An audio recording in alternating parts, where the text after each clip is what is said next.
ഓം പരാശക്തി നമ. കാളിക്ഷേത്രത്തിൽ ദർശനം നടക്കുന്നു. ഒരു യുവഭക്തനെ അമ്മ ആശ്ലേഷിച്ചു.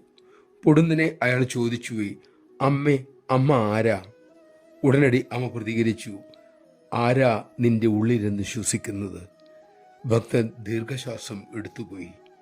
അത് കണ്ട് അമ്മ ഉറക്കെ ചിരിച്ചു. ആ യുവാവിൻ്റെ അന്തരാളത്തിലേക്ക് ആ ചോദ്യം ഇറങ്ങിച്ചെന്നു.